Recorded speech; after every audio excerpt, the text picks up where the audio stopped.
Hi, everyone. Welcome to this session. Today, we have the next edition of Midnight Children Discussion. Are you all ready? Zoomers, YouTubers. So, here we go. Today, topic is literary criticism. Which of the following is true about Russian formalism? Look at this carefully, the options. It engages with developing a theory of literature. Is that correct? Russian formalism develops a theory of literature. It concerns itself with the differences between standard language and poetic language.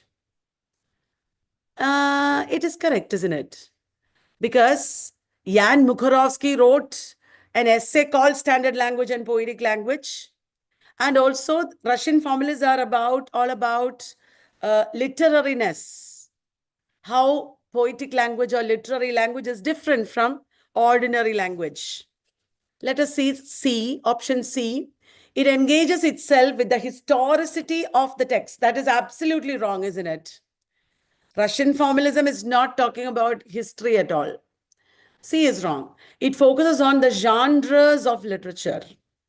Well, D is also right. But if we say D is the answer, then this is also right. I think B should be the answer. What do you say?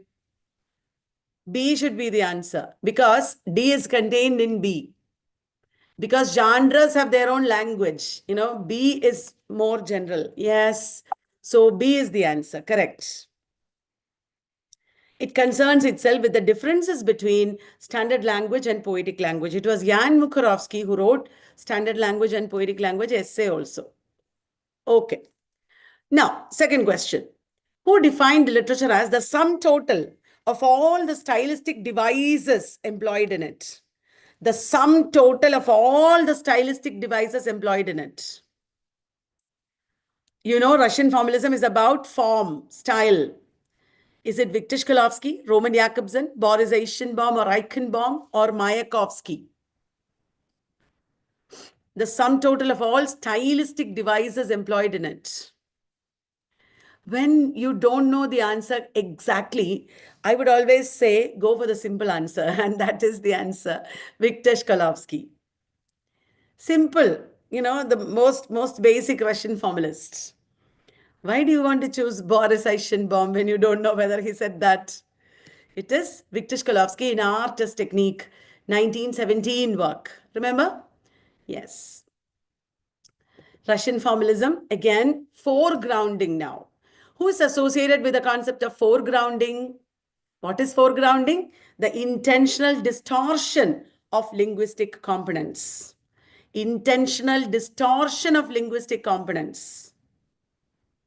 Foregrounding. That I've taught you. It is not Roman Jakobson. It is not Viktor Shklovsky. Foregrounding is associated with Jan Mukhorovsky. Jan Mukhorovsky talked about foregrounding. Foregrounding is intentional distortion of linguistic components. Sometimes when you repeat a word, it can be foregrounding. Sometimes when you change the syntax, it can be foregrounding.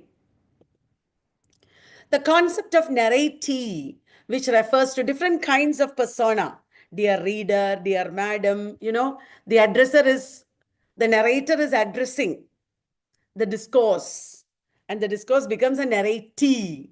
Who is the man who propounded it? Is it Sigmund Freud? No, it is Gerald Prince. Even before Gerald Prince, there was Gerard Genette. But Gerald Prince discussed narratee at length. Will you remember? Narratee. Important term in structuralist or formalist narratology. Structuralist narratology also we can say. Gerald Prince. The Symbolist Manifesto. Have you heard of it? It was written by a Greek-born poet and essayist. And he published it in the journal Le Figaro. Is it Svetan Todorov? No. Jean Marias? Maybe. George Steiner, Maurice Merleau-Ponty. It is Jean Mauriac. A lot of Zoomers are telling me the answer. Symbolist Manifesto, Jean Mauriac. Futurist Manifesto, Filippo Marinetti. Okay, you should remember this. Jean Mauriac, who praised great novelists for presenting an awareness of the possibilities of life. Great novelists are praised here. Is it Mikhail Bakhtin? Mikhail Bakhtin praised novels. Dostoevsky, but that is not the answer. Is it Ian Watt in Rise of the Novel? No. Is it Henry James or F.R. Lewis? It is F.R. Lewis, yes. F.R. Lewis praised the great novelists Jane Austen, George Eliot, Joseph Conrad, and Henry James for an awareness of the possibilities of life. That's a famous statement by F.R. Lewis in The Great Tradition, 1948. Identify the works of Kenneth Burke. Okay, it is MSQ, I think. More than one answer is there. A Grammar of Motives, Language as Symbolic Action, The Sense of an Ending, The Critical Difference. Do you know? Kenneth Burke wrote A Grammar of Motives and Language as Symbolic Action. Sense of an Ending is by? Who wrote Sense of an Ending? Frank Kermode. And who wrote The Critical Difference? The Critical Difference is by Barbara Johnson. Sense of an Ending is by Frank Kermode. Critical Difference is by Barbara Johnson. Okay. Who among the following is an important figure in Geneva critics? Have you heard of them? The Geneva critics, what did they do? They had a distaste for formalist and objective methods. They favored phenomenology. Geneva critics. Is it J. Hillis Miller? No, he is in Yale School. Daniel Schwartz, Clifford Geertz, George Poulet. This George Poulet is a man mentioned in many criticism books. You should know him, okay? George Poulet is a Geneva critic. Geneva critic associated with phenomenology. Will you remember that? George Poulet. Okay. Who wrote the pioneering essay on Black feminism? Wow. The essay is called Toward a Black Feminist Criticism, 1977. You don't know these authors, I suppose. Do you know them? Deborah McDowell. Bell Hooks? No, it is not Bell Hooks. Alice Walker? No, it is not Alice Walker. Is it Barbara Smith? Toward a Black Feminist Criticism. It is Barbara Smith.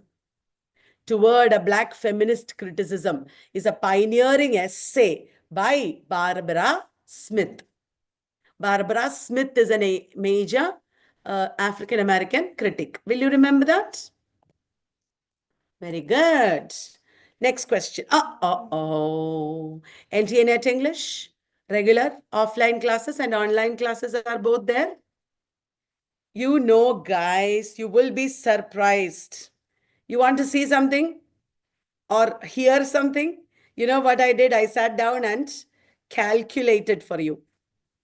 I'm going to tell you something shocking and surprising. In the online course, 6-month course, not even offline, offline is more than that. In the online 6-month course, we have 174 hours of paper one. 174 hours of paper one. Lectures, main lectures. 346 hours of paper two lectures. This much you've studied. Aren't you proud? And live revision is extra. Live revision is 200 plus hours, including what we are doing till the exam. This is our plan. And we gave you 123 topic-wise quizzes, 900 polls. Wow, can you believe that? Leap, mix, skip, core, everything was there. So much work you've done. How can you believe that? I'm so proud of all of you. I'm proud of you all. Okay, next question here. Identify the wrong match. Uh, uh, uh. Black Arts Movement, 1960s, correct. That is correct. Black Arts Movement started in the 1960s, the peak time of resistance movements. Agrarian school, do you remember agrarian school? Fugitives, agrarians, new critics, American new critics, 1920s, correct.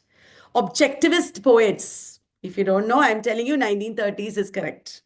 Language poets, 1970s is correct. San Francisco Renaissance is post-war, after the war. It is not 1920s.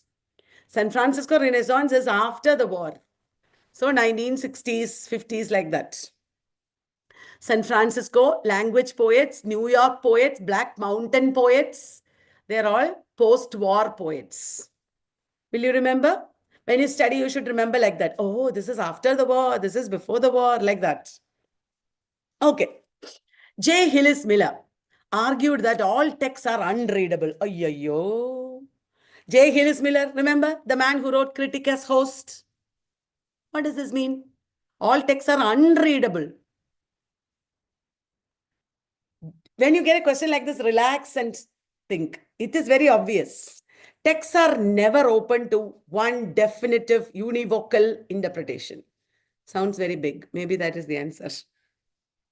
Language contains no inherent meanings. The act of reading is replaced by writing. Everything looks correct. Every reading is an act of misreading. But just stand out.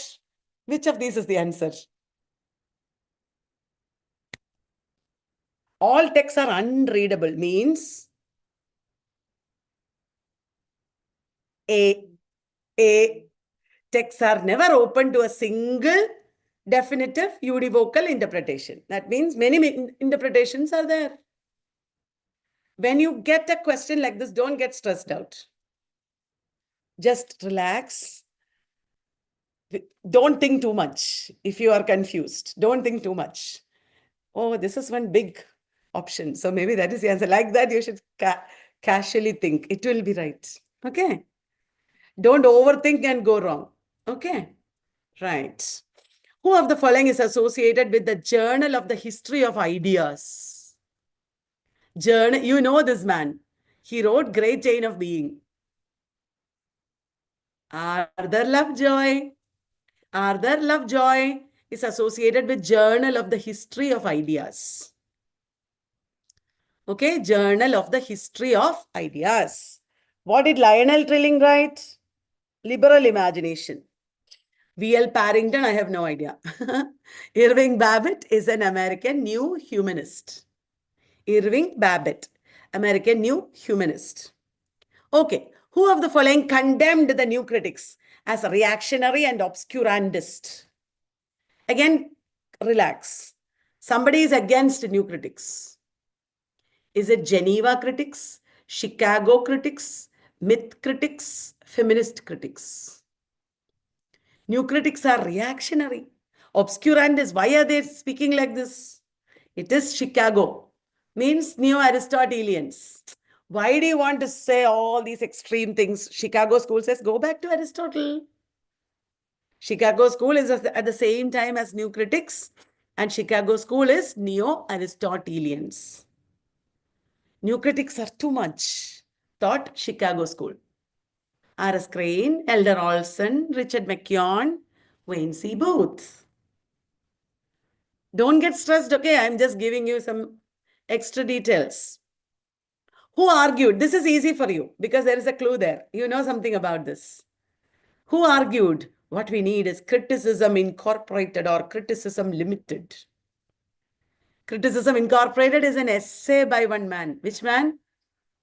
J.C. Ransom, not Cleon Brooks, not L.C. Knights or Kenneth Burke. It is J.C.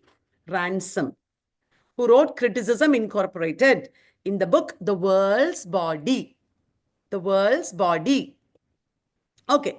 Who's the author of the complementary essays? Two complementary essays. The Perfect Critic, the Imperfect Critic.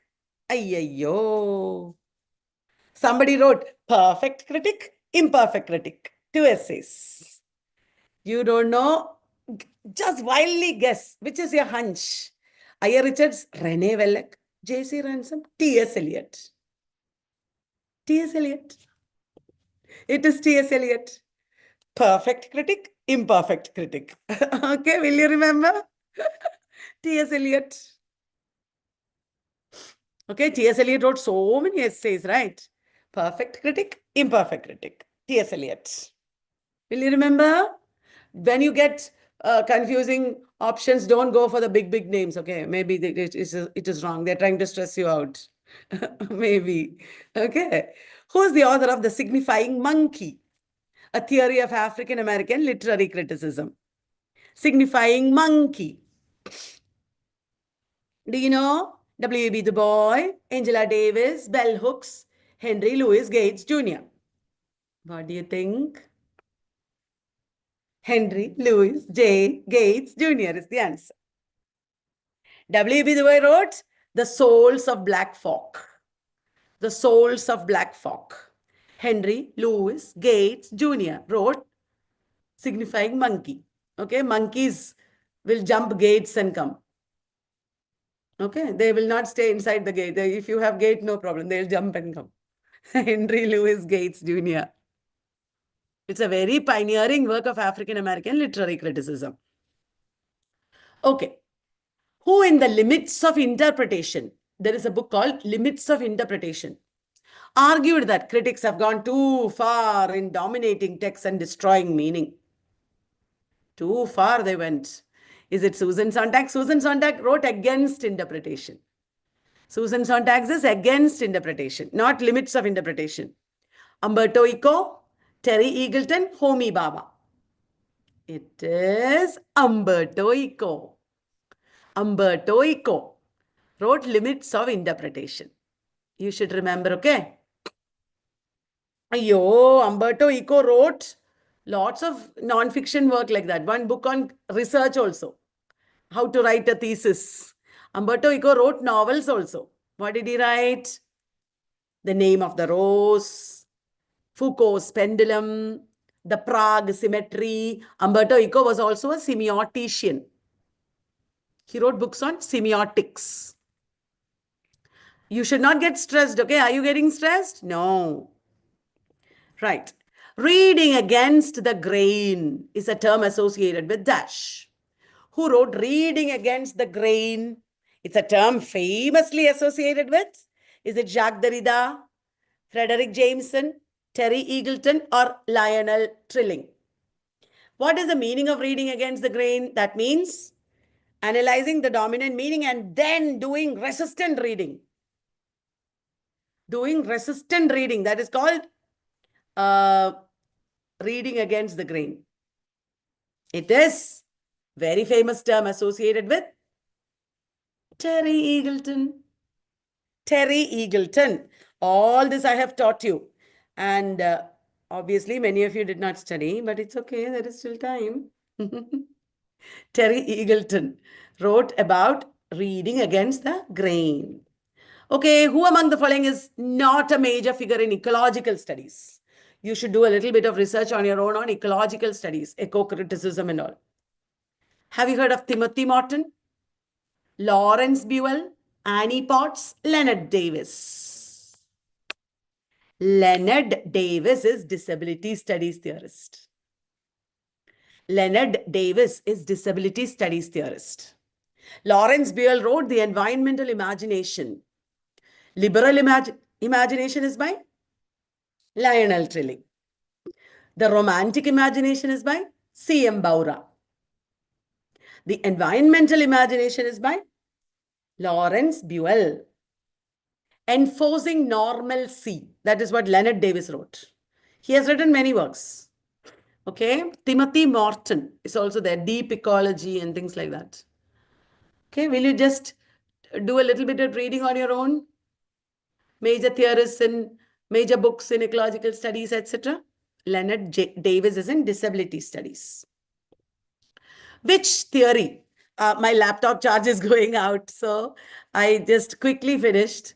Which theory has Annibal Quijano, Walter Mignolo, Nelson Maldonado Torres? Have you heard of their names? Use your intelligence. They're all people like Latin Americans, etc. Right? So is it deep ecology, post-humanism, decoloniality, or liquid modernity? That's right. It is decoloniality. Decoloniality it is. Latin American writers there. Annibal Cuyano, very famous. You should remember, okay? Annibal Cuyano, very famous now. Liquid modernity is Zygmunt Bauman. Zygmunt Bauman, liquid modernity. Catherine Hales is post-humanism. When we do literary theory, we'll do more like this. Will you remember now? Luckily, my laptop stayed till the end. Did you like the questions? I just put a few important questions. I did not do Aristotle, Plato, Dryden, Johnson, all that I did not put. Okay, so if anybody is joining, you can start applying now for our course. You will get a lifetime of lectures, and many people compare our course with other courses in other coaching centers. There is no comparison because hundreds of hours of lectures, very in-depth lectures, hundreds of quizzes and this and that and everything. If you do one course, you don't have to do any other course for any other exam, I guess. It's that comprehensive. Okay, just telling you. All right. So thank you, YouTubers, Zoomers. Did you enjoy? That was very quick, isn't it? Sorry, I forgot my laptop charger. Okay, so we'll have a restful night, sleep on literary criticism, and we'll be back with more. Thank you. Good night.